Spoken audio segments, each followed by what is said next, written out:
नमस्कार, जय हिंद। कैसे हैं आप लोग?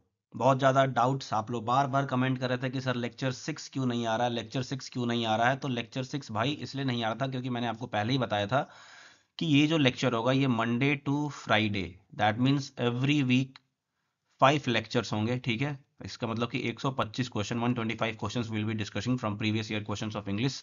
और ये जो लेक्चर है, ये लेक्चर सिर्फ आपको ये नहीं सिखाता है कि आपने क्या पढ़ना है, कैसे पढ़ना है। ये लेक्चर आपको ये बताएगा कि आपको क्वेश्चंस सॉल्व कैसे करने हैं, एग्जाम प्रेशर में आपको किस तरीके से दिमाग को दौड़ाना है आंसर को सही टिक करने के लिए। ठीक है, तो आई होप एज यूजुअल कि आपको ये वीडियो पसंद आए और आप अपना प्यार इस पे जरूर दिखाएं, अप्रिसिएट जरूर करें। ठीक है, आई नो कि जो लोग नए पुराने लोग देख रहे होंगे उनको पता होगा कि आपने अप्रिशिएट कर चुका है, I accept that, but still I want जो लोग भी देख रहे हैं, नए देख रहे हैं, पुराने देख रहे हो, यू जस्ट कमेंट बिलो कि आपको ये लेक्चर कैसा लगा और आपने इससे क्या सबसे अच्छा सीखा। ठीक है, और दैट्स इट। अगर वीडियो पसंद आई हो तो लाइक जरूर करना मेरे भाई, दैट विल बूस्ट इट और मुझे थोड़ा सा अच्छा लगेगा। एंड द सेकंड थिंग कि if you are new on this channel you can subscribe the channel for this updated videos every week, you can say every day. Okay, so let's start without any further delay.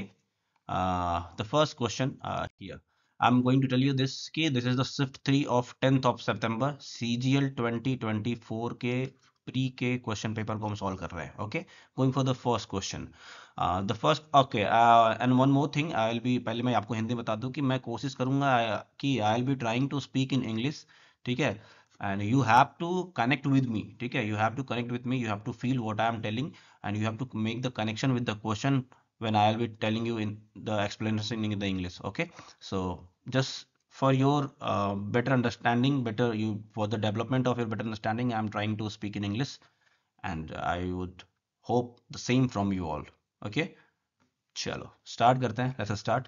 First question is grammatical error we have to find. Now we don't know what is the error in this, but it is a very common sense question, no need of knowledge of grammar or anything.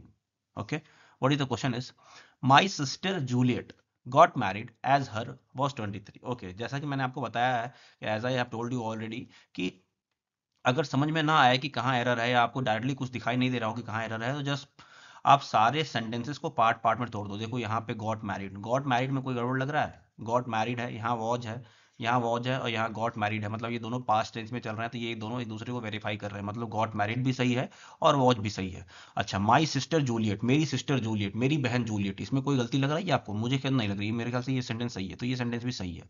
भैया इसी में गलती है, यही answer हमारा है। अब मुझे नहीं पता था या आपको भी नहीं पता था, you also don't know that कि what is the answer, but you click the answer correctly. क्यों? देखो कैसे है, ये तो समझ में आ गया कि आपको अगर नहीं पता है तो इसके पीछे का रीजन क्या है मैं आपको दिखाता हूँ।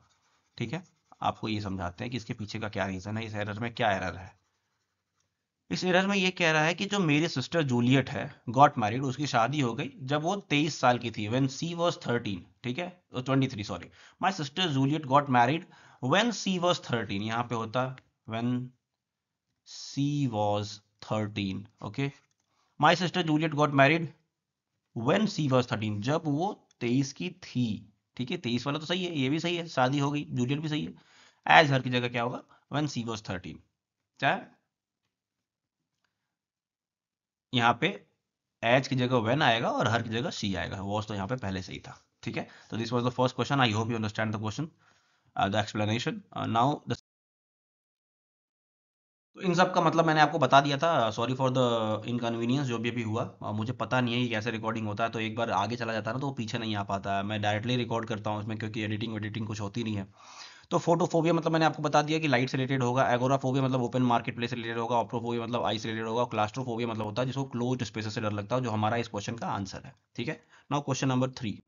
क्वेश्चन नंबर 3, ये मैंने बता दिया, आपको पीडीएफ यहाँ मिल जाएगा, आपको पीडीएफ मंथन एप्लीकेशन पे जाना है। ठीक है, मंथन एप्लीकेशन पे जाएंगे, वहाँ पे जहाँ पे आपका मंथन लिखा होता है, लोगों के पास 3 लाइन होगा, इसको टच करेंगे, इसमें आपको मिलेगा फ्री मटेरियल्स, एक ऑप्शन मिलेगा, वहाँ पे आपको English previous year question lecture का पीडीएफ मिल जाएगा, तो आपको यहाँ से जाके इस चीज़ों को रिवाइज करना है। ठीक है, now then third question. Okay, this is a very very easy question, मैंने आपको बता रखा है पीक्यूआरएस हैंडल, पीक्यूआरएस हैंडल करने का बहुत सारे आपको मैंने नुस्खे बता रखे हैं, बहुत सारे टिप्स दे रखी है, तो हम उसी टिप्स को यूज करके इसका आंसर निकालेंगे। हमें क्या कह रहा है, देखो सबसे पहले तो जरा P P R R O, अच्छा मतलब ये है कि चांसेस ये हैं कि आर से स्टार्ट होने के चांसेस हैं। ठीक है, आर से स्टार्ट होने के चांसेस हैं, हमें दिखाई दे रहा है। ठीक है, अब देखो दो तीन तरीके से बताऊंगा। अब ये तो मैं समझ में आ गया कि आर से स्टार्ट होने का चांस है। अब थोड़ा सा पढ़ते हैं, देखो एक बार पढ़ेंगे। देखो एंड से तो स्टार्ट होगा नहीं, तो एंड से स्टार्ट होना नहीं, तो क्यू से तो वैसे भी स्टार्ट कोई नहीं हो रहा। अच्छा, every aspects of our life. देखो यहाँ पे क्या कह रहा है, यहाँ पे कह रहा है टेक्नोलॉजी हैज रिवोल्यूशनाइज्ड सॉरी यार, टेक्नोलॉजी हैज रिवोल्यूशनलाइज्ड, अरे ये तो बिगिनिंग वाला हो गया। Technology has revolutionized every aspect of our lives and it has transformed the way we communicate। तो एक तरीके से समझ में हमें आ रहा है कि इसने किस तरीके को ट्रांसफॉर्म किया है, वे को ट्रांसफॉर्म किया है, किस तरीके से हम कम्युनिकेट करते हैं। मतलब हमें ये तो क्लियर हो रहा है कि क्यू के बाद आर आएगा।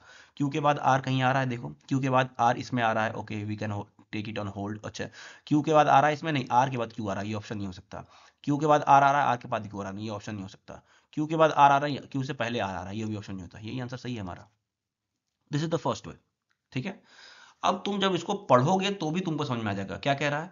Technology has revolutionized and it has transform the way, नहीं क्लियर नहीं हो रहा है। टेक्नोलॉजी रिवॉल्यूशनाइज्ड, अरे भाई मैं रिवॉस अरे क्या हो गया भाई, what happened, revolutionized, okay technology has revolutionalized, अरे भाई आई एम सॉरी यार, I am sorry, we'll try again, okay? I don't know why it is happening. Technology has revolutionized, okay, every aspect of life, every aspect of our life। Technology ने revolution लाया है हमारे life में, हमारे life के हर एक expect में लाया है। तो पी के बाद ओ आ रहा है, तो पी के बाद ओ भी आ रहा है, तो यही ऑप्शन दिख रहा है। तो ये आंसर हो गया हमारा, ठीक है। And sorry for that inconvenience यार, this one I want to try it again. Revolutionalized, हाँ revolutionized, oh my god, revolutionized, okay, I was just joking, just to make you feel happy and make some interest in the lecture, that's it। So this was the way to solve this PQRS, ठीक है। बाकी और भी PQRS आते रहेंगे, we will be discussing more ways, okay। 4, this is a very common sense question, no need of knowledge, ठीक है। अभी तक चौथे क्वेश्चन पे और हमें अभी तक किसी भी क्वेश्चन में नॉलेज की जरूरत नहीं पड़ी है। मतलब जो एक इंग्लिश के लिए नॉलेज की जरूरत नहीं पड़ी है, ये सब कॉमन सेंस से बन रहा है, सारे क्वेश्चंस कॉमन सेंस से बन रहे हैं। The okay blank to the venue was decorated with the beautiful lights. अब यहाँ पे लिखा हुआ एग्जिट, एग्जिट का एंटोनिम पूछा, मतलब बाहर निकलना। तो भाई तुम लोग पिक्चर देखने जाते हो, तुम लोग हर जगह कहीं भी मॉल्स में जाते हो, वहां पे क्या लिखा होता है, एग्जिट। एक जगह क्या लिखा होता है, एंट्री। अगर तुम एंट्री वाले से एग्जिट करोगे तो मना करेगा, नहीं कहेगा नहीं एग्जिट पे जाओ भैया, जो वहां पे गार्ड खड़ा रहता है। तो एंट्री का, एग्जिट का अपोजिट क्या हो गया, एंट्री। आंसर हो गया, सोचने की जरूरत नहीं है, रोड सेरेमनी हाउस कुछ नहीं भाई, नथिंग। समझ रहे हो, just related to your daily life only, nothing else. No need of the कि तुम्हें इंग्लिश 10 घंटे पढ़ना है इस क्वेश्चन के लिए, नहीं। तुम मॉल्स में जाते हो, होटल्स में जाते हो, कहीं भी जाते हो, वहां एंट्री एग्जिट लिखा होता है, एंट्री एग्जिट, एंट्री एग्जिट। उसका अपोजिट पूछा है, एंट्री मार दिए, आंसर हो गया। क्वेश्चन नंबर 5 देखते हैं। It's a very important question है ये, ठीक है। बहुत बार आ चुका है ये एसएससी में, बहुत बार आ चुका है एसएससी में ये। हम क्या करते थे, पहले हमें ऊपर देता था, यहाँ पे ईडीएम फ्रेज देता था और यहाँ पे 4 ऑप्शन देता था, तो हम उससे एलिमिनेट कर लेते थे। लेकिन यहाँ पे क्या दिया हुआ, यहाँ पे डायरेक्ट दे दिया है इस ईडीएम का मतलब, और बोल रहा है कि ये जो मतलब मैंने बताया है ये किस ईडीएम का मतलब है। तो इसके लिए आपको क्या होना चाहिए, आपको याद होना चाहिए। Tell the other secrets information, किसी के सीक्रेट को रिवेल करना, किसी के सीक्रेट को रिवील करना, सॉरी, किसी के सीक्रेट को रिवील करने को हम बोलते हैं split the beans, spill the beans, ठीक है, स्पिल द बिन्स। ये आपको याद रखना है, ठीक है, यू हैव टू रट्टा इट, ठीक है, रट्टाफिकेशन यहाँ होना चाहिए कि किसी के सीक्रेट को रिवील करने को क्या बोलते हैं हम, स्पिल द बिन्स, ठीक है, स्पिल द बिन्स, याद रखना है, स्पिल द बिन्स, याद रहेगा। कमेंट में लिखोगे क्या बोलते हैं इस चीज को, ठीक है। सीक्रेट रिवील करने को क्या बोलते हैं, स्पिल द बीन्स, ये इसका आंसर है। मतलब 5 क्वेश्चन में हमें अभी तक एक क्वेश्चन ऐसा मिला है जो कि हमें याद होना चाहिए था। क्वेश्चन नंबर 6 पूछते हैं, अभी वो भी जानते हो, वो भी अभी ना 4-5 लेक्चर, जब तुम्हारा 4-5 और लेक्चर खत्म हो जाएगा ना, तो फिर तुम्हें ये सारी चीजें रिपीट होने लगेंगी और कुछ नहीं। अच्छा, ये क्या कह रहा है, one word substitution for the group of the words. अच्छा ठीक है, हाँ this one is a important question, ठीक है, लेकिन फिर भी इसको भी तुम कर सकते हो कॉमन सेंस से। A short section as of a book that leads to और एक्सप्लेन द मेन पार्ट। अब जैसे क्या होता है, तुम किताब रीडिंग करते हो, तो रीडिंग करते हो, किताब में क्या क्या होता है, इंडेक्स होता है, प्रीफेस होता है, ठीक है, अबाउट ऑथर होता है स्टार्टिंग में। तो पोस्ट स्क्रिप्ट, स्क्रिप्ट नाम की कोई चीज नहीं होती किताब में, जानते हो। पैराफ्रेज, पैराफ्रेज मतलब नाम का कोई किताब, पैराफ्रेज नाम का कुछ भी नहीं होता किताब के अंदर, किसी बुक के अंदर, क्योंकि यहाँ पे बुक मेंशन कर दिया। अगर जो बुक जो रीडिंग करता है, सेम चीज है ना, देखो यहाँ पे आ गया ना, किसी को ना रीडिंग, रीडिंग से रिलेट आ गया। अगर तुम्हें रीडिंग करते हो तो तुम्हें किताब के बारे में पता होगा, किताब में क्या क्या चीज होती है। पैराफ्रेज मतलब होता है किसी चीज को रिसाइट करना अपने वर्ड्स में, ठीक है। अब यहाँ पे हो तुम दो दो सब्जेक्ट, दो ऑप्शन में तुम कंफ्यूज हो सकते हो, कंक्लूजन और फॉरवर्ड, ठीक है। तो कंक्लूजन वो होता है किसी प्रॉब्लम, जैसे कोई एक चीज है, जैसे कि तुमने कोई एक पैराग्राफ लिखा, पैराग्राफ किसी चीज के बारे में लिखा, तो तुम पहले उसकी बॉडी लिखोगे, पहले उसका इंट्रोडक्शन लिखोगे, फिर उसकी बॉडी लिखोगे, फिर लास्ट में उसको कंक्लूजन लिख देते हो, ठीक है। तो कंक्लूजन में क्या करते हैं कि पहले हम उसका इंट्रोडक्शन करते हैं, फिर उसमें लिखते हैं कि उसके प्रॉस एंड कॉन्स क्या है, फिर उसके कॉन्स का सोल्यूशन क्या है, वही कंक्लूजन में आया, उसके बाद हम लिख देते हैं कंक्लूजन। तो कंक्लूजन इज डिफरेंट थिंग। यहाँ से हमारा एक ही ऑप्शन करेक्ट हो सकता है, वो है फॉरवर्ड। बाकी अगर मैं ऐसा नहीं कहूंगा कि कॉमन सेंस का ही क्वेश्चन है, आप इसको आपको याद भी करना होगा। हाँ, लेकिन ये बहुत सिंपल क्वेश्चन है, क्योंकि आप अगर रीडिंग करते होंगे तो आपको पता होगा कि किताबें में क्या क्या चीजें होती हैं। पोस्ट स्क्रिप्ट नहीं होता है, पैराफ्रेज नहीं होता है, तो यहाँ पे दो दो ऑप्शन तो आपने सीधे सीधे खत्म कर दिए। बचे आपके दो ऑप्शन, जिसमें से आपको कंक्लूजन मतलब पता है, कंक्लूजन सबसे लास्ट में लिखते हैं हम, किसी चीज के प्रॉब्लम का सोल्यूशन लिखते हैं, या जो भी लिखते हो पूरा बना के। लेकिन ये क्या कह रहा है, ये कह रहा है कि explain the main part of the story. हमें ये बताता है कि हमारा स्टोरी का मेन पार्ट क्या है। टेढ़ा क्यों लिख रहा हूँ? अरे इट इज हैपनिंग। हाँ अब ठीक है, सीधा हो गया। हाँ सीधा हो गया, ठीक है। तो कंक्लूजन मतलब अलग चीज होता है, और जो यहाँ कह रहा है कि मेन पार्ट को, किसी चीज को एक्सप्लेन करे, उसको बोलते हैं फॉरवर्ड, ठीक है। क्वेश्चन नंबर 6 इट वाज, आपको इसको याद करना, ध्यान रखिएगा। अच्छा ये देखो, कॉमन सेंस आ गया ना, कॉमन सेंस आ गया ना यहाँ पे। क्या है देखो, पूछ रहा है कि मैकेनिकल, मैकेनिकल का एंटोनिम बताइए। अब देखो मैकेनिकल, ये रिपीटेड क्वेश्चन भी है, लेक्चर फर्स्ट या सेकंड में ही मैंने बताया इसके बारे में। मैकेनिकल, मैकेनिकल मतलब क्या होता है, मशीन से रिलेटेड होता है, ठीक है। मैकेनिकल मतलब क्या होता है, मशीन से रिलेटेड होता है। मशीन क्या होती है, ऑटोमेटिक होती है।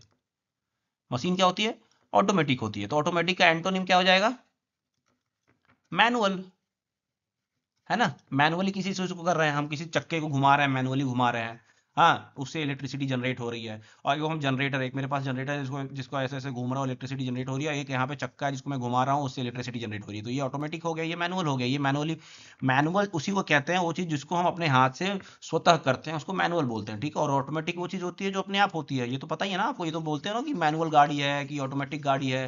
नहीं बोलते हो कि गाड़ियों में भी तो देखते होगे ना कि एक मैनुअल होती है, एक ऑटोमेटिक होती है। गाड़ी भी देखते होगे ना, बोलते होंगे कि एक मैनुअल गियर वाली गाड़ी होती है और एक ऑटोमेटिक गियर वाली गाड़ी होती है। तो सिंपल है, इसका एंटोनिम पूछा है तो हमने बता दिया कि भाई एंटोनिम मैनुअल का क्या है, मैकेनिकल का क्या है, मैनुअल।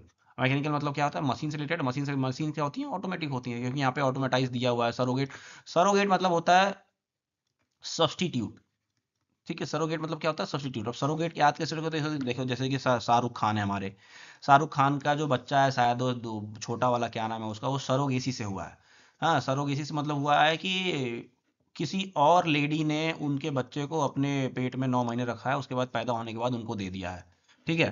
तो ऐसा कुछ कहा जाता है, मैं शायद ऐसा ही है जहां तक मुझे याद आ रहा है। तो उसी को बोलते हैं सब्सटीट्यूट। जैसे ये लड़की जो थी, दूसरी लड़की को सब्सटीट्यूट हो गई नहीं, उसको बोलते हैं सरोगेसी। जो ऐसा जो इस प्रोसीजर है ना, इस प्रोसीजर को सरोगेसी बोलते हैं। तो वहीं से वर्ड है ये सरोगेट। सरोगेट मतलब होता है सब्स्टिट्यूट, ठीक है। और यील्डिंग मतलब क्या होता है, यील्डिंग मतलब हार मान जाना, जो तुमको नहीं मानना है। हार मानना, जो तुमको नहीं मानना, जो मैं भी नहीं मानूंगा, हार नहीं मानूंगा, ठीक है। ये था आपका क्वेश्चन नंबर 7। क्वेश्चन नंबर 8, तो सिंपल, इतना बड़ा पढ़ने की जरूरत नहीं। देखो क्या है, हमको पैसिव वॉइस में जनरेट वो चेंज करना है, ठीक है। अब कह रहा है द कंपनी विल, हमें दिख गया यहाँ पे विल। तो अगर हमें विल दिख गया एक्टिव वॉइस में, तो हम पैसिव में क्या ढूंढेंगे, विल बी। अब देखो किस ऑप्शन में विल बी दिखाई दे रहा है, यहाँ पे है कुछ वाज दिखाई दे रहा है, हटा दो, ये ऑप्शन गलत है।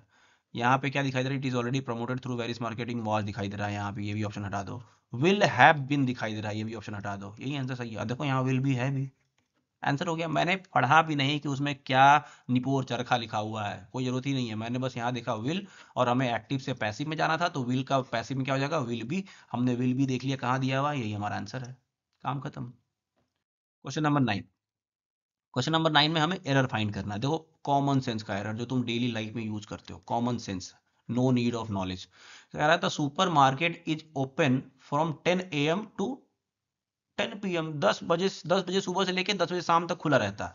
ये तो कह रहा है कि जो सुपर मार्केट है ना, ये 10 बजे सुबह से लेकर 10 बजे शाम तक खुला रहता है। 10 बजे सुबह से 10 बजे शाम तक, से मतलब क्या आया, फ्रॉम, ये आ गया from 10 AM to 10 PM। Still में गड़बड़ी है भाई, स्टिल नहीं होगा, यहाँ पे स्टिल नहीं होगा। टू 10 PM, फ्रॉम सही है, द सुपरमार्केट सही है, ओपन सही है। तुम ऐसे भी कर सकते थे कि आई तुम अगर मान लो तुमको अगर टू वाला नहीं भी पता है तो तुम उससे भी कर सकते थे, पार्ट पार्ट में तोड़ के इसको कर लो। देखो पार्ट पार्ट में तोड़ के तुम्हें बता देता हूँ कि पार्ट पार्ट में तोड़ के अगर तुम्हें आसान लगता हो कैसे करते हैं, तो पार्ट पार्ट में अगर तुम तोड़ोगे मेरे भाई, देखो क्या कह रहा है कि फ्रॉम 10 AM, कोई गड़बड़ी लग रही है? 10 बजे से कोई गड़बड़ी है? नहीं, मतलब ये ऑप्शन तो नहीं है। द सुपर मार्केट, कोई गड़बड़ी है ना? सही है।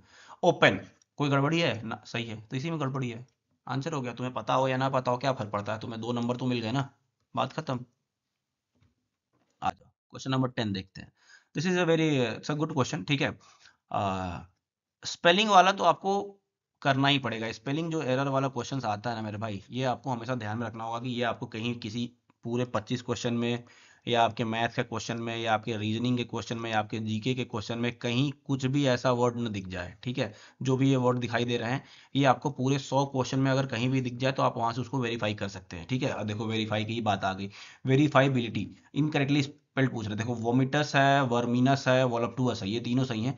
वेरीफाइबिलिटी गलत है, वेरीफायाबिलिटी होता है, ठीक है। FIA होता है, यहाँ पे ए नहीं दिया हुआ है। तो आपको ये चीजें जब आप इसको लिख लोगे 4-5 बार तो आपको याद हो जाएगा, ठीक है। तो आपको इसी तरीके से काम करना है, इसको याद करने के लिए आपको 3-4 बार लिखना है। स्पेलिंग वाले में मैं आपको बोलता हूँ कि आपको कोई रिस्क नहीं लेना होता, क्योंकि स्पेलिंग बहुत ही कंफ्यूजिंग होती है। अगर आपको स्पेलिंग कंप्लीटली आ रही हो तभी आप सही कर सकते हैं, या आपने कहीं 1-2 बार उसको देखा हो तभी आप सही कर सकते हैं। इसीलिए मैं 25 में से अगर एक स्पेलिंग वाला क्वेश्चन है तो मैं मान के चलता हूँ कि एक स्पेलिंग वाला क्वेश्चन आपके नॉलेज के ऊपर डिपेंड करता है, ठीक है। तो इसका ये वेरीफाइबिलिटी है। ये सबके मतलब जो है आपको यहाँ पे दिए गए हैं। यहाँ पे जैसे एक्सप्लेनेशन में देख लीजिए, वेरीफाइबिलिटी मतलब होता है किसी चीज को वेरीफाई करना, ठीक है, उसकी क्वांटिटी को चेक करना, जो भी है। वोमिटस मतलब होता है refers to the material that is vomited. जो वोमिटस मतलब होता है, वोमिटेड मतलब क्या हो गया, जो बाहर निकला हो, जैसे हम उल्टी करते हैं, हाँ, तो जो बाहर निकला है उल्टी करके समय, उसी को वोमिटस बोलते हैं। वर्मिनस बोलते हैं कि मीन इन्फेक्टेड वर्मिन, वर्मिन से इन्फेक्ट किया गया। वर्मिनस मतलब कि जिसके अंदर वर्मिन डाला गया हो। और वोलप्टुअस मतलब होता है जो सेंसुअल प्लेजर, जो सेक्सुअल प्लेजर होता है ना, सेक्सुअल प्लेजर हो जाएगा तो सेंसुअल प्लेजर हो जाएगा, जैसे कि तुम्हारे गर्दन के ऊपर कोई टच कर रहा हो। हाँ, मतलब जैसा भी तुम समझ लो, जैसा भी मैं जो भी कहने की कोशिश कर रहा हूँ, लग्जरी और सेंसुअल प्लेजर टाइप का होता है, उसको वोलप्टुअस बोलते हैं, ठीक है। तो आपको ये सारी चीजें याद करनी PDF से। क्वेश्चन नंबर 11 देखते हैं। So very common sense question, no need of grammar. भैया तुम जानते हो ईदर के साथ और आता है, नीदर के साथ नॉर आता है ना। अब यहाँ पे क्या कह रहा है, they could always stay in और गो फॉर अ वॉक। अब ऑलवेज की जगह हमें क्या सही करना है, तो जब यहाँ पे और दिख रहा है तो यहाँ इधर आंसर है। नॉट ओनली हो नहीं सकता, नीदर हो नहीं सकता, हैड बेटर हो नहीं सकता, क्योंकि यहाँ और है तो यहाँ इधर आएगा। इधर दे कुड इधर स्टे इन और गो फॉर अ वॉक, या तो वो यहाँ रुक सकते हैं या बाहर वॉक के लिए जा सकते हैं। इधर आंसर हो गया, है ना। इधर और यहाँ पे आपको मैं बता दूं, इधर और जो होते हैं, या नीदर और नॉर जो होते हैं, ये सिर्फ टू चीज के लिए यूज की जाते हैं। दो से जब ज्यादा आ जाता है तो यहाँ पे नन आ जाता है नीदर वाले में, ठीक है, नन आ जाएगा। और इधर वाले में ऑल आ जाएगा, ठीक है। आपको ये सारी चीजें ध्यान रखनी है, जब ये आएगा ऐसा आपको कॉन्सेप्ट मैं अगली बार में सिखा दूंगा। बाकी आपको ये ध्यान रखना है कि ईदर के साथ और आता है और नीदर के साथ नॉर आता है। तो यहाँ पे सिंपल दिखाई दे रहा है कि यहाँ पे और दिया हुआ है और ऑप्शन में ईदर दिख रहा है, तो हमने ऑप्शन ईदर टिक कर दिया और ये हमारा सही आंसर है। क्वेश्चन नंबर 12 बता रहा हूँ। It's a very component. Component का स्पेलिंग किसको नहीं आता है यार, कंपोनेंट, क्योंकि यहाँ पे कंपोनेंट से स्टार्ट होता नहीं है, कंपोनेंट से स्टार्ट होता नहीं है, कंपोनेंट से स्टार्ट होता ही नहीं है, मेन कंपोनेंट है। तो ये तो बहुत ही सिंपल क्वेश्चन है, तुम आराम से कर लोगे। कंपोनेंट मतलब क्या होता है, ट्रांजिस्टर के कंपोनेंट जो है build in the computer chips. ये सिंपल है, कंपोनेंट की स्पेलिंग तो सबको आती है। It's a very simple question, ठीक है। Question number 13, here we will use our tips and tricks. अब बताओ किसका आंसर सही है। I am giving you 5 seconds to solve this question. और जो भी मैंने अभी तक तुम लोगों को नुस्खे बताए हैं, जो भी तुम्हें टिप्स एंड ट्रिक्स दिए हैं ईडीएम फ्रेज को सॉल्व करने के लिए, उसको लगा के यहाँ के बताओ आंसर क्या है इसका। 1, 2, 3, 4, 5। Your time is over now. I am going to tell you कि how we are going to correct this answer. और literally I also don't know the meaning, literally I also don't know the meaning of this idiom, care और hang, care और hang, ठीक है। अब मैंने आपको क्या कहा था कि केयर करने के लिए क्या बोलता है, जैसे ख्याल रखना। हैंग मतलब क्या हो गया, लटक जाना, हाँ, लटकाना, लटक जाना। तो ये चीज तो हम समझ गए कि अगर केयर और हैंग की बात कर रहा है तो ना ही लटकाने से कोई इसका रिलेशन है, ना ही केयर करने से कोई इसका रिलेशन है, ठीक है। तो यहाँ पे केयरिंग टू मच हटा दिए। हैंगिंग क्लॉथ्स टू ड्राई, हटा दिए। Putting an outfit on a hanger, किसी कपड़े को हैंगर पे टांगना, हटा दिए। यही हमारा आंसर है भाई, showing no interest, and literally this is the correct answer, this is the correct answer. Now everyone will comment, जो लोग भी अभी यहाँ तक देख रहे हैं, आई वांट योर कमेंट कि व्हाट वाज योर आंसर, तुमने क्या सोचा था, ठीक है। I want the comment literally, I mean it, ठीक है। अगर मुझे नहीं मिला तो अगली क्लासेस डिले होंगी, so that I can know कि हाँ तुम 13 नंबर क्वेश्चन तक पहुंच पा रहे हो कि नहीं, ठीक है। तो आई वांट दैट कमेंट कि तुमने इसका आंसर क्या मारा था, और how was the tip here, कि कैसे हमने इसको सॉल्व किया। अगर हमें ये क्वेश्चन नहीं भी आ रहा था, then also how we solve it. Showing no interest is the right answer, ठीक है। Question number 14, it's very simple common sense question. Just see, अभी तक सिर्फ 2 क्वेश्चन ऐसे आए हैं 14 में से जिसमें हमें नॉलेज की जरूरत थी लिटरली, जिसमें अगर जिसने इंग्लिश कुछ भी नहीं किया होगा उसके लिए नॉलेज की जरूरत थी। जिसने पीवाईक्यू कर रखे हैं थोड़ा बहुत उसके लिए तो उसकी भी जरूरत नहीं थी, ठीक है, क्योंकि वो रिपीटेड थे। तो यहाँ पे क्या कह रहा है, the group of travellers were wonderstruck by the coin के, वेट मतलब क्या होता है, इंतजार, वाइड मतलब क्या होता है, wonderstruck by the wide of the coin, ये क्या है, वाइड क्या होता है, चौड़ा ऑफ द क्वाइन, चौड़ा, वाइट ऑफ द कॉइन, सफेद, सफेद सिक्के से ना, वेट ऑफ द कॉइन, उसके वजन से वन डस्टअप हो गए, एकदम भौचक्के रह गए, उसके वजन से, जितना उस सिक्के का वजन था उससे भौचक्के रह गए। आंसर है वेट भाई, no need of any knowledge in this question मेरे भाई, no need, simple. Passive voice में चेंज करना है, ठीक है। मैंने क्या बताया है, सबसे पहले हम जा रहे हैं the select the option the given sentence in passive, sorry sorry sorry sorry sorry my mistake, passive voice में दिया हुआ है and we have to go to active, मतलब पैसिव से एक्टिव में जाना है, ठीक है।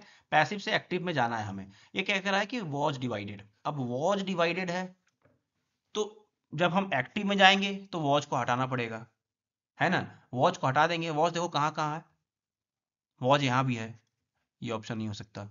हैज यहाँ है, हैज, वॉज तो है ही नहीं, तो वॉज हैज ये सब तो आएगा ही नहीं। डिवाइडेड है मतलब यहाँ वॉज नहीं, यहाँ भी वॉज है, ये भी आंसर गलत हो गया, ये आंसर सही है। अरे भाड़ में जाए हिस्टोरियन ने क्या लिखा है, आई डोंट केयर। यहाँ पे लिखा हुआ है कि वॉज डिवाइडेड था पैसिव में, तो हमें एक्टिव में जाने के लिए वॉज को हटाना पड़ेगा, सिर्फ और सिर्फ डिवाइडेड आएगा, और डिवाइडेड तो सब में है, लेकिन इसमें वॉज है, इसमें हैज है, इसमें वॉज है, इसीलिए ये तीनों ऑप्शन नहीं हो सकता, और ये थर्ड आंसर हमारा सही है, simple. Don't, again I am telling you कि आपको एक्टिव और पैसिव भाई पढ़ना है, ठीक है, you need to know the rules. हाँ, but still for time saving I am telling you कि बहुत ही इजीली सॉल्व हो जा रहा है, ओके। क्वेश्चन नंबर 16 की जाते हैं। So very simple question, you need some common sense and you need some elimination method to solve this question, अगर तुम्हें ये नहीं आता है तो भी। let's see how the media these days constructs misleading, अभी हमें misleading का synonym, मतलब misleading तो हमको समझ में आ रहा है कि misleading मतलब कि बेवकूफ बनाने वाले नैरेटिव्स देती है पॉलिटिक्स की, जो भी हम तो आजकल देख रहे हैं ना, गोदी media, Modi media, sorry sorry I'm sorry sorry I'm sorry, it was not intended, so जो भी है सो हम देख रहे हैं ना कि न्यूज में कितना फेक न्यूज फैलाया जा रहा है, एआई का यूज किया जा रहा है, मतलब कि स्क्रिप्टेड न्यूज फैलाई जा रही है, तो सब मिसलीडिंग नैरेटिव्स होते हैं, ठीक है। तो मिसलीडिंग का साइनोनिम क्या होगा, देखते हैं। कैंडिड, कैंडिड मतलब ट्रू होता है, नो, ट्रू है ही, ये भी नहीं हो सकता, क्योंकि मिसलीडिंग गलत है, ट्रू मतलब सही कैसे हो सकता है। सिंसियर नहीं बोलते, सिंसियर बच्चा है, एकदम सिंसियर बच्चा है, समझदार बच्चा है, सेम आ रहा है। Misleading is a negative sense आ रहा है, कैंडिड ट्रू सेंस में दे रहा है, ट्रू ट्रू सेंस में दे रहा है, पॉजिटिव सेंस में दे रहा है, सिंसियर पॉजिटिव सेंस में दे रहा है, तो एक ही आंसर बच रहा है अपने पास, ऑप्शन मेंडेसियस, मेंडेसियस एक बच रहा है, मेंडेसियस मतलब होता है गलत, झूठ, ठीक है, यही हमारा ऑप्शन है। क्योंकि कैंडिड हो नहीं सकता, कैंडिड मतलब बताया ना, कैंडिड नहीं बोलते, कैंडिड पिक्चर ली मैंने, जैसे तुमको, तुम ऐसा बोल दोगे सर मुझे तो कैंडिड मतलब ही नहीं पता, तो तुम इंस्टाग्राम के नहीं बोलते हो कि यार कैंडिड पिक्चर भी मैंने, कैंडिड पिक्चर लिया है मैंने, तो कैंडिड मतलब होता है पॉजिटिव, पॉजिटिव साउंड दे रहा है, ठीक है। ट्रू मतलब पता ही तुम्हें, सिंसियर मतलब भी पॉजिटिव होता है, लेकिन ये मिसलीडिंग है, और मिसलीडिंग एक नेगेटिव वर्ड है, तो नेगेटिव वर्ड का साइनोनिम जो होगा वो भी नेगेटिव ही होगा। हम यहाँ से मार दिए, ऑप्शन से हटा भी सकते थे, और ये वाला भी आंसर हो सकता था। मुझे नहीं पता था कि मेंडियस मतलब मेंडेसियस मतलब क्या होता है, लेकिन we can tick this answer इस तरीके से, मतलब सेंटेंस के मतलब को समझ के और ऑप्शंस को एलिमिनेट करके we take the answer, mendacious is the right answer, ठीक है। आइए question number 17, simple, common sense, common sense भाई। तुम्हारे अभी अगर तुम पीवाईक्यू पेपर ही दे रहे हो ना, तुम एक एग्जाम ही दे रहे हो ना, मॉक दे रहे हो, तो उसी मॉक का ही क्वेश्चन है। क्या कह रहा है कि Myra has the ability for the mathematics. Now just थोड़ा सा पैक जाओ, अभी तुमने कल ही मॉक टेस्ट दिया है, लाइव मॉक दिया है मंथन एप्लीकेशन पे, ठीक है। और मेरे भाई वहां पे क्या लिखा था, एप्टीट्यूड टेस्ट, ठीक है, एप्टीट्यूड टेस्ट लिखा था ना। एप्टीट्यूड टेस्ट किसके लिए होता है? मैथमेटिक्स के लिए। जर्नल इंटेलिजेंस होता है रीजनिंग के लिए, जीके तो जीके के लिए है ही, इंग्लिश लैंग्वेज इंग्लिश के लिए होता है, और मैथमेटिक्स के लिए कौन सा टेस्ट होता है? Aptitude test. मैथमेटिक्स में उसकी अच्छी एबिलिटी है, उसके एप्टीट्यूड अच्छा है मैथमेटिक्स का, खत्म हो गया। एटीट्यूड अच्छा है मैथमेटिक्स में, एल्टीट्यूड अच्छा है मैथमेटिक्स से, एस्ट्यूट मतलब होता है चालाक, तो इसका कोई जरूरत भी नहीं था, तुमने डायरेक्ट मार सकते थे यहाँ से aptitude. So very simple question, very common sense वाला क्वेश्चन, कोई नीड नहीं था नॉलेज का आपको इसमें। क्वेश्चन नंबर 18, डेली बेसिस पे यूज होता है आपके लिए। आपके टीचर बोलते होंगे कि आपकी टीचर इवेल्युएट हो गई, आपकी कॉपी इवेल्युएट हो गई है, आपकी कॉपी चेक हो गई है, आपकी कॉपी एसेस कर ली गई है, ठीक है। साइनोनिम पूछ रहा है। इवेल्युएट, इवेल्युएट मतलब होता है जांच करना, ठीक है, जांचना। तो मिस जज तो होगा नहीं, जज करना होता तो एक बात थी, मिस जज तो होगा नहीं, मिस कोट तो होगा नहीं, क्योंकि इवेल्युएट जांच करना आपको पता है, जांच करना इज अ पॉजिटिव। तो मिस और मिस ये दोनों नेगेटिव है, तो आपने यहां से हटा दिया, ठीक है। Unity is different thing, unity मतलब होता है क्या? एकता, एकता से किसी का, एकता से बस एक ही छोड़ो नहीं बोलूंगा, जाने दो, बवाल हो जाएगा, विवाद हो जाएगा, क्या बोलते हो तुम लोग, विवाद हो जाएगा। तो एकता से तो कोई रिलेशन ही नहीं है, एक ही आंसर है एक्सेस। एसेस, एसेस मतलब होता है क्या? किसी चीज को एसेस करना, किसी चीज की जांच करना, किसी चीज की पड़ताल करना। इवेलुएट कॉपी जांचना, मैथ्स के क्वेश्चंस को इवेलुएट करना, मैथ के क्वेश्चंस को जांचना। तो इवेलुएट हो गया और एक्सेस हो गया। तुमने ये देख लिया कि इवेलुएट पॉजिटिव था, तो मिस जज मिस कोट तो हो नहीं सकता, क्योंकि मिस और मिस जो है वो नेगेटिव वर्ड दे रहा है। यूनिटी मतलब एकता होता है, एकता से कोई रिलेशन ही नहीं है, एक्सेस आंसर हो गया, है ना। Question number 19, question number 19 is also very common sense question, daily use में आप लोग इसको यूज करते हैं, ठीक है। नहीं बोलते यार बहुत डिलेमा में हूँ यार, समझ नहीं आ रहा है क्या करूँ, बहुत ज्यादा डिलेमा हो गया, बहुत ज्यादा डिलेमा हो गया, समझ नहीं आ रहा क्या करूँ। चॉइस बिटवीन टू अनसेटिस्फैक्टरी अल्टरनेटिव्स, तुम्हारे पास दो ऑप्शंस है, ठीक है। तुम्हारे पास दो ऑप्शन है, उसमें से तुम चूज नहीं कर पा रहे हो, तुम तो तुम किस चीज में हो? डिलेमा में हो, ठीक है। किस में हो? डिलेमा में हो। डेली यूज में करते हो ना तुम लोग, डेली यूज में बोलते हो ना कि डिलेमा में है। कंफ्यूजन से तुम लोग इसलिए नहीं कर सकते, confusion is the always different thing, ठीक है। कंफ्यूज हो तुम, तो तुम्हें क्या करना है? कंफ्यूजन तुम बहुत सारी चीजों में कर सकते हो, लेकिन क्या है यहाँ पे, यहाँ पे सिंपली बोल रहा है कि तुम्हें किसी दो अनसेटिस्फैक्टरी ऑल्टरनेटिव में से चूज करने में तुम्हें परेशानी हो रही है, उसको हम डिलेमा बोलते हैं। किसी दो चीज के अंदर से हमें किसी एक चीज को चूज करना हो और हम ना कर पा रहे हो, तो वी कॉल इट डिलेमा, ठीक है। अब देखो, अभी तुमने यहाँ डिलेमा पढ़ लिया ना, अभी अगले दो तीन सेट के बाद तुम्हें कहीं दिखाई देगा कि right spelling of dilemma, what is the right spelling of dilemma, तो तुमको याद होना चाहिए कि डिलेमा की स्पेलिंग ये होती है। यही सब आएगा, बता रहा हूँ लिटरली। अभी तुम देख लेना, अभी तो तुम्हारा छठा लेक्चर है ना, सातवां आठवां नौवें लेक्चर में कहीं मिल जाएगा डिलेमा की राइट स्पेलिंग या इनकरेक्टली स्पेलिंग में या राइट करेक्टली स्पेलिंग में। तो आपको डिलेमा की स्पेलिंग याद होना चाहिए। डिलेमा की स्पेलिंग क्या होती है? डिलेमा की स्पेलिंग ये होती है, DILE simple. Question number 20, what is it saying? भैया simple, elimination method, here we are using elimination method. हाँ, Solomon's reputation as accountant is taintless, taintless, ठीक है। टेंटलेस मतलब सोलोमन का जो रेपुटेशन है एज अकाउंटेंट वो टेंटलेस है, उसके ऊपर कोई उंगली नहीं उठा सकता। उसका क्या करना है? अप्रोप्रिएट साइन, मतलब कोई नहीं, कोई उसके ऊपर उंगली नहीं उठा सकता, मतलब टेंटलेस है, मतलब क्या है? पॉजिटिव वर्ड है।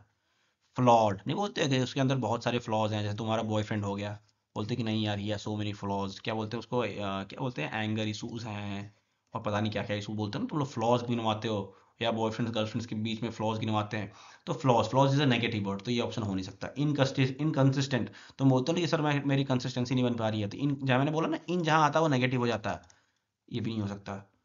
डबियस, डबियस मतलब डाउटफुल, डाउट में है, डबियस डाउट में है, डाउट में है, डबियस नेगेटिव है, नहीं हो सकता आंसर। फॉल्टलेस आंसर हो गया। फॉल्टलेस मतलब कि कोई फॉल्ट नहीं होता उसके, उसके अकाउंटिंग में कोई फॉल्ट नहीं होता, जो भी अकाउंटिंग करता है सोलोमन उसके अंदर कोई भी फॉल्टिंग नहीं होता, उसको फॉल्टलेस बोलते हैं। फॉल्टलेस इज आंसर, है ना, बुझाया। चलो, अरे बाप रे बहुत बड़ा है यार ये तो। चलो कोई बात नहीं, देखते हैं क्या है। क्लोज टेस्ट में बहुत लोगों की परेशानी हो रही थी, तो आप लोग क्लोज टेस्ट को अच्छे से ध्यान से देखेंगे, ठीक है। कह रहा है कि as a result of covid 19, अच्छा भैया कोविड 19 की बात आ गई। अब देखो कोविड 19 के की लाइफ हम सबने देखी है, कोविड 19 की लाइफ हम सबने देखी है, तो तुम इस पैराग्राफ को सॉल्व करते समय कोविड 19 की लाइफ के बारे में सोचोगे, अपने बारे में, ठीक है, कि उस समय तुम क्या फील करते थे, क्या होता था तुम्हारे साथ, इसलिए सोचोगे। As a result of covid 19 the quick to the digital training, अब हम क्या आपके, पहले हम स्कूल जाते थे, कॉलेज जाते थे, पढ़ते थे, लेकिन जैसे ही कोविड आया हम डिजिटल ट्रेनिंग में चले गए, मोबाइल से पढ़ने लगे, यूट्यूब से पढ़ने लगे, जो भी पढ़ने लगे। तो क्या हुआ, जैसे नहीं बोलते हो ट्रांजिशन, ट्रांजिशन वाली रील नहीं देखते हो आजकल, कि यहाँ से यहाँ इस चीज में किसी चीज का बदल जाना, इसी ये चीज इस चीज में बदल गई, तो उसको क्या बोलते हैं? ट्रांजिशन। ट्रांजिशन हो गया उसका। देखते हो ना ट्रांजिशन, मेरी मेरे इंस्टाग्राम पे रील देखी होगी भाई तुमने ट्रांजिशन वाली, कि मैं कैसे एकदम चोमू सा दिखता था, उसके बाद मैंने यूनिफॉर्म पहन के एकदम पूरा बवाल काट दिया, है ना? तो उसको ट्रांजिशन, सिंपल हो गया, ट्रांजिशन इसका आंसर है डायरेक्टली। हमने अपना स्कूल पूरा सिस्टम चेंज करके ट्रांजिशन जो हमें हुआ, कि हम फिजिकल स्कूल से फिर हम डिजिटल स्कूल पे चले आए, तो उसको क्या बोले? ट्रांजिशन हुआ हमारा, ठीक है। Transition. Second question. Transition to digital training has exposed the hazards of student disengagement and the resulting consequences of lower student performance across numerous courses. बहुत सारे कोर्सेज में हमारा परफॉर्मेंस खराब हो गया। तो मुझे पढ़ने का मन नहीं करता था कोविड के बाद, जैसा अभी भी तुम लोगों का पढ़ने का मन नहीं करता, क्योंकि हमारी वो सारी चीज़ें खत्म हो गई ना, स्कूल जाना कॉलेज जाने की आदत छूट गई थी बिल्कुल। तो जब पैंडेमिक के बाद जब कुछ स्टार्ट हुआ सब कुछ, तो बहुत सारी चीज़ों पे बहुत ज़्यादा इफेक्ट पड़ा, ठीक है। परफॉर्मेंस, हमारे परफॉर्मेंस पे इफेक्ट पड़ा, हम सब कुछ भूल गए थे। तो बहुत सारे न्यूमरस कोर्सेज के ऊपर हमारा इफेक्ट पड़ा, ठीक है। इसका आंसर न्यूमरस हो गया।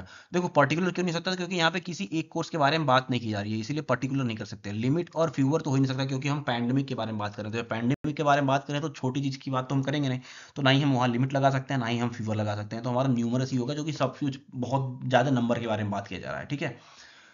उसके बाद क्वेश्चन नंबर 23 क्या कह रहा है? हैज न्यूमरस कोर्सेज, ठीक है, द लेटेस्ट। अब देखो यहाँ पे क्या है, कोविड 19 क्या था हमारे लिए?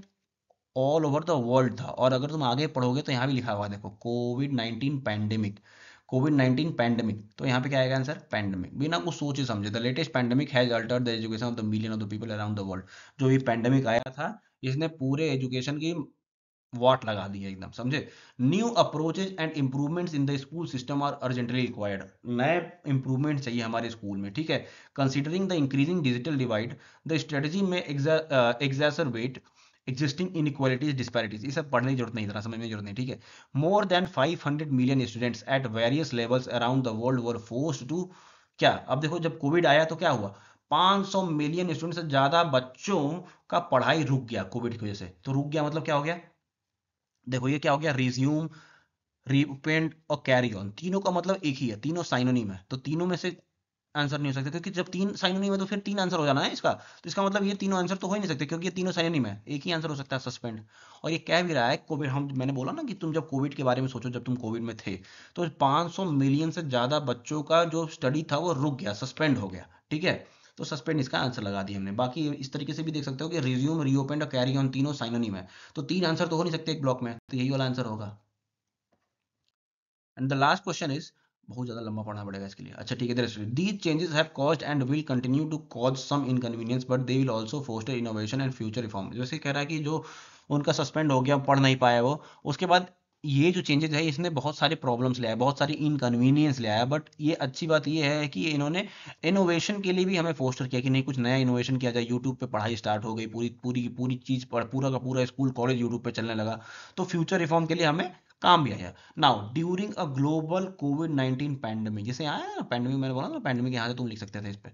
The pile on effect of the corona virus can have long term consequences for schooling, notably for the most vulnerable, ठीक है। चिल्ड्रेन, अब चिल्ड्रन क्या है? चिल्ड्रन एक प्लूरल है, ठीक है, प्लूरल वर्ड है ना। तो चिल्ड्रन विच विच किसके लिए? विच नॉन लिविंग थिंग के लिए यूज किया जाता है। हुम किसी के लिए, किसी सिंगल पर्सन के लिए हुम यूज किया जाता है। हु किसी सिंगल पर्सन के लिए यूज किया जाता है। हुज, क्योंकि हुज क्या है? प्लूरल है, और चिल्ड्रन भी क्या है? प्लूरल है। तो चिल्ड्रन के साथ कौन जाएगा? हु जाएगा। Children whose basic core learning, अब भाड़ में जाएगा, क्या लिखा है मुझे कोई मतलब नहीं है, ठीक है। हुज आंसर हो गया इसका। अरे भैया थैंक यू, आ गया यार 33 मिनट्स में, देख रहे हो मतलब कितना जल्दी जल्दी खत्म हो रहा है। और मुझे नहीं लगता कि ये बहुत ज्यादा जल्दी हुआ। तुम्हें समझ में आया कि नहीं? बताना जरूर कि तुम्हें समझ में आया कि नहीं आया, ठीक है। और क्वेश्चन नंबर 13 का आंसर जरूर दोगे नीचे, तुम लोग का आया था कि नहीं आया था, नहीं बहुत मारूंगा। हाँ। एंड आई होप कि ये वीडियो आपको अच्छी लगी हो, ठीक है। और बस I want your appreciation, I want your appreciation if you like it, ठीक है। अगर आपको पसंद आई हो तो अप्रिशिएट जरूर करना, ताकि मुझे मोटिवेशन मिलता रहे आपको ये लेक्चर देने के लिए। And if you are new on this channel, just subscribe the channel. And Manthan application आप लिंक से डाउनलोड कर सकते हो, अगर आप इंग्लिश 90 डेज चैलेंज लेना चाहते हो तो, ठीक है। 90 डेज चैलेंज में आपको क्या क्या मिलता है? एक कॉम्प्रहेंशन मिलता है, एक क्लोज टेस्ट मिलता है, वोकेबलरी मिलता है, स्टोरी रीड करने के लिए मिलती है, और ग्रामर के बेस्ट लिंक्स मिलते हैं यूट्यूब के, जहाँ से आप ग्रामर को फ्री में कंप्लीट कर सकते हो, ठीक है। तो आपका 90 डे चैलेंज में आपका कॉन्फिडेंस जो है आपका ऐसे बढ़ेगा, ऊपर की तरफ जाएगा। उसके बाद जब हम प्रीवियस ईयर के ऊपर प्रैक्टिस करेंगे तो फिर ये ऐसे हो जाएगा। तो अभी आप भले यहाँ पे इंग्लिश में फील कर रहे हो, लेकिन अगले 5 से 6 महीने में आप इंग्लिश में यहाँ फील करोगे। तो if you are zero in English, then you can go for that 90 days challenge batch on Manthan application. उस लिंक वो जिसका लिंक आपको यहाँ पे दिया हुआ है मंथ डिस्क्रिप्शन में, ठीक है।